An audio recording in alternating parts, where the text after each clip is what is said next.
Hello everybody!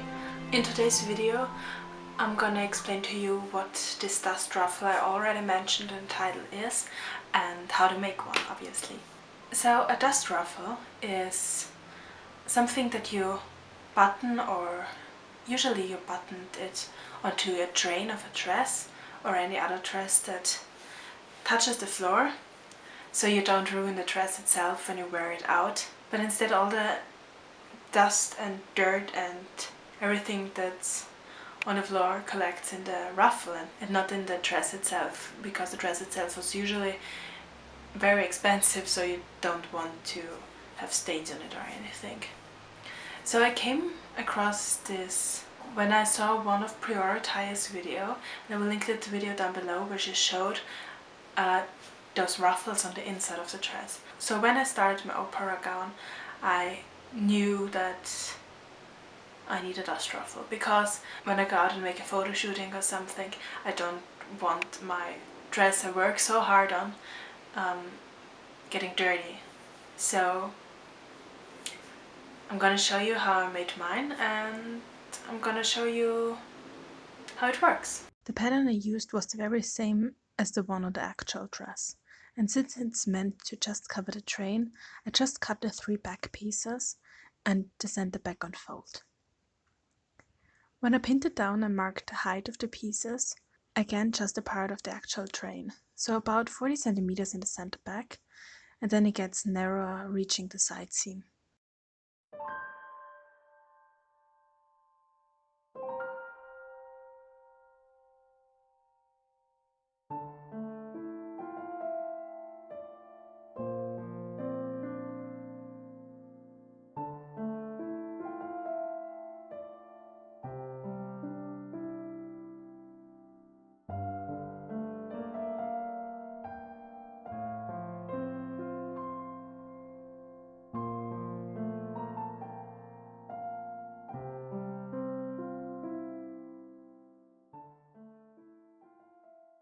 I cut this out with 1 centimeter seam allowance all around.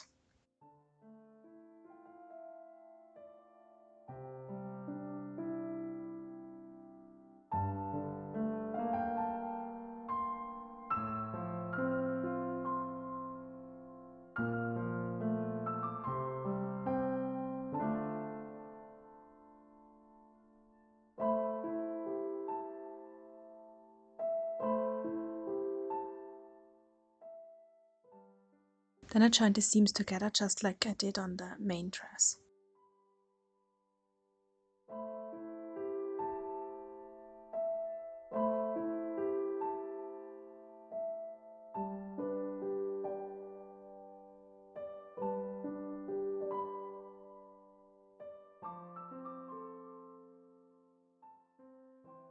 I stitched them and finished them by flat felling them, which means one side gets trimmed and the other side folds over the trimmed allowance and then stitched down.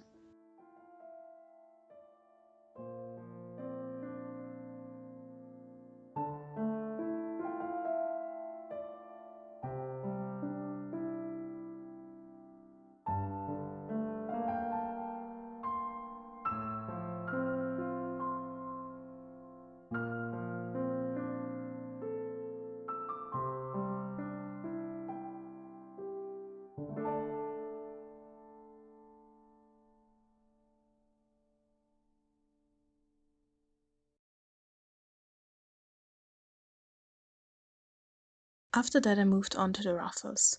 I used the leftover cotton from my petticoat I made for this dress and cut as many narrow strips from this fabric as I could. And then I joined them together with very narrow French seams. I can't tell you the actual length of the ruffle, but I cut as much as I could and didn't really bother if I could make several rows, but I ended up with 1.5 rows.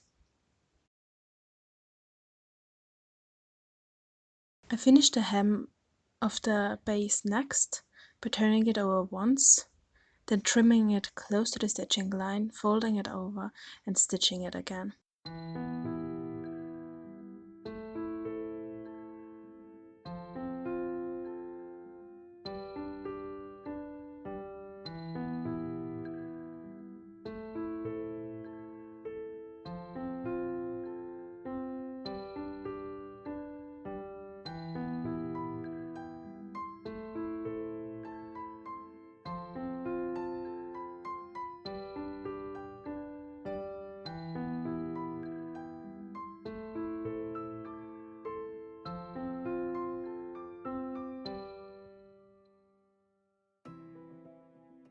I made my life easy for hemming the ruffles, and I just folded them over twice as I went on sewing it.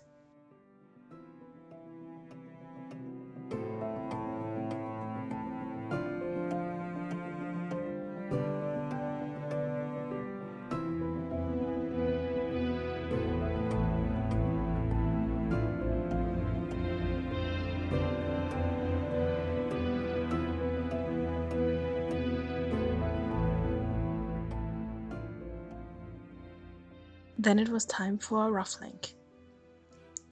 I made the ruffles by simply pushing small little gathers under the presser foot, which worked great for this. This technique in general works really great on things where you need to ruffle a big amount of fabric. The first tier of ruffles got then top stitched on, and the ends got just turned over once and stitched down as well.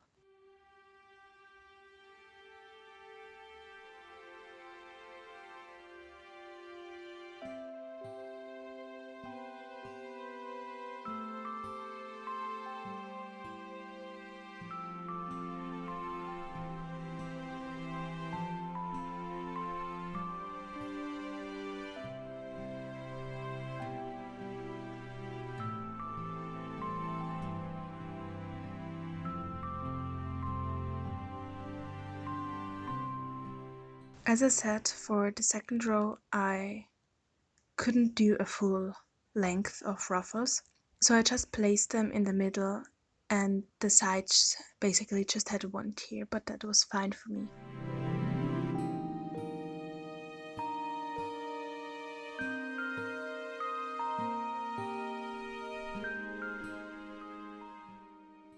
Then I pinned the ruffle to the base dress, so the edge is about 2 to 3 millimeters above the hem of the actual dress. The stitch on ruffles also got finished by a little bit of lace binding basically, which got just top stitched over the raw edges. And then I matched the placement of the snaps, which have already been stitched onto the dust ruffle and just needed to be attached to the main dress. And in the very last step I sewed the snaps on by hand.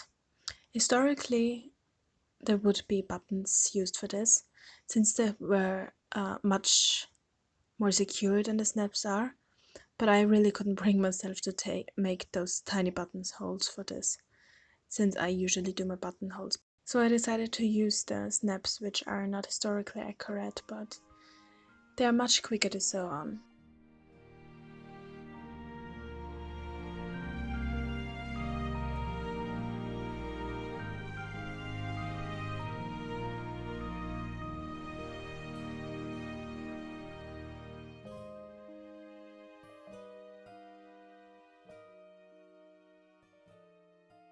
And that's it. That's how you make a dust ruffle, and you will never have a dirty dress strain anymore. I really hope you like this video, and I hope you will keep following along the opera gown journey with me. Thanks for watching.